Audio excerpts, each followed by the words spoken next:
You're listening to Inside Real Estate with Irv Tremblay on Newstalk 980.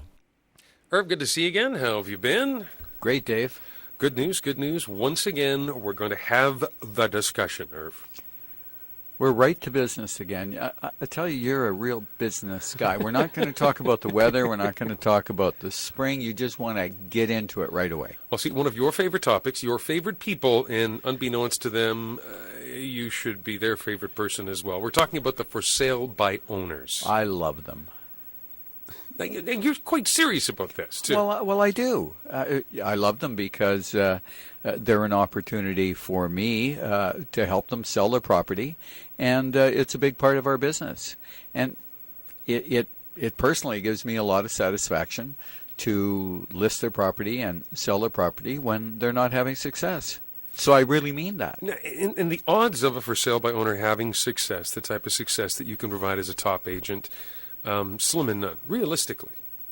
Well, I don't know that the numbers have really changed over the years, but most for sale by owners are not successful in selling their property.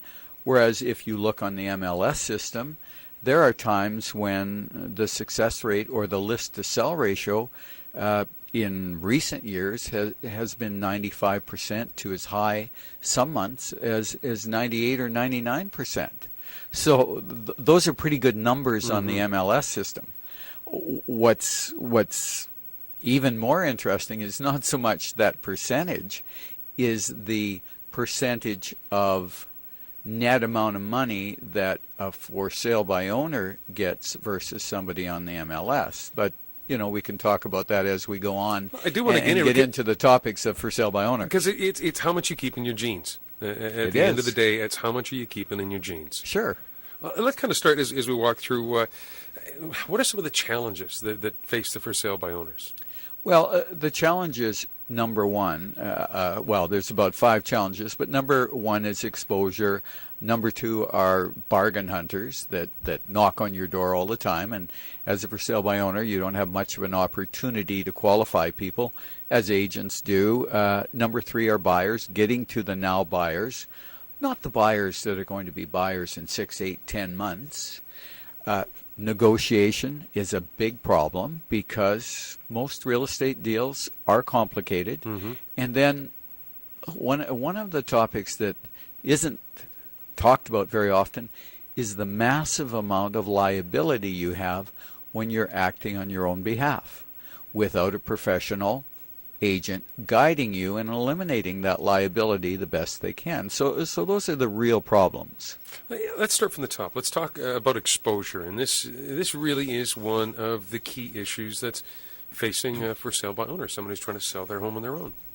Well, it is the number one issue, and it's funny because when you talk about exposure and mention that to for sale by owners and sometimes agents, or just generally, when you're talking about real estate, in this day and age, when you talk about exposure, they kind of look at you funny because a for sale by owner is on a website. And, people live and die by the internet and websites, and many people think it's the answer to all our problems. And many people think it's the answer to selling their property.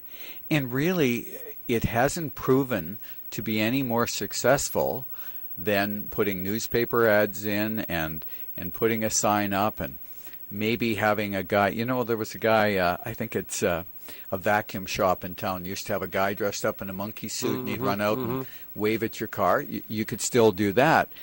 But are you getting to the best buyers? So when you talk about exposure, many people look at you and say, well, I've got all these things going on. I've got great exposure. So it's a topic that most for sale by owners just think isn't a problem because they have been sold on this idea that the internet is the answer, and they're getting to the world and telling the world that the property's for sale. Let's talk a bit about the web. Let's go more into the internet, how it's used. What do the percentages say for homes being sold? The for sale by owner, the typical thing. What percentage is being sold that way as compared to I don't know if I'd say the traditional way, but the more traditional way. How's that? Sure. So, National Association of Realtors, and I don't like to quote U.S. numbers all the time. It depends what it is.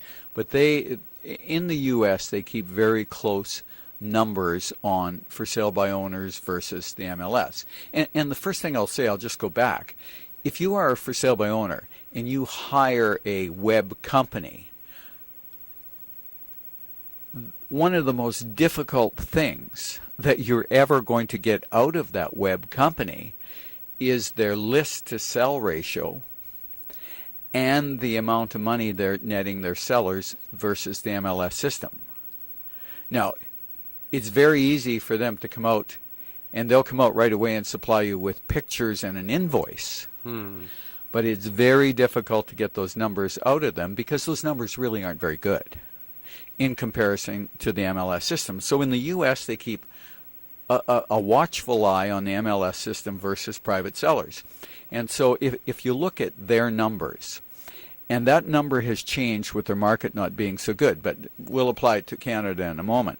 Their numbers are right now that a for sale by owner will net 15 to 20% approximately less money than somebody on the MLS system. So now this is the money you're keeping in your jeans time now. After commission. So let's say you went out and paid an agent 7%. In the U.S. right now, you would probably net 8% more, which is a big chunk of money. It doesn't matter what your house is priced at. 90% of the homes are sold on the MLS system. 10% are sold privately.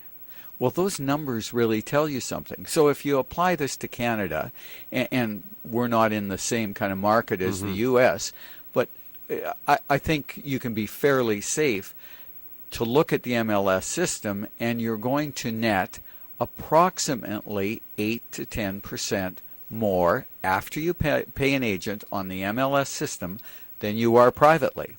So now, why that difference? Why is it such a big chunk of change? I mean, that's significant money. Well, it's like an auction. So if you head out to the auction and there's a piece of art at that auction, and they're asking $1,000 for that piece of art, and you're the only one bidding, I think probably it's pretty safe you can get it for $1,000. But if there are 400 people all of a sudden putting up their hand and bidding, I think you're going to have to pay a lot more. And so it is that supply and demand which will get you in most situations, and housing is no different, the most amount of money. It's Economics 101. Economics 101. So people that have their house on a website think that they have this exposure.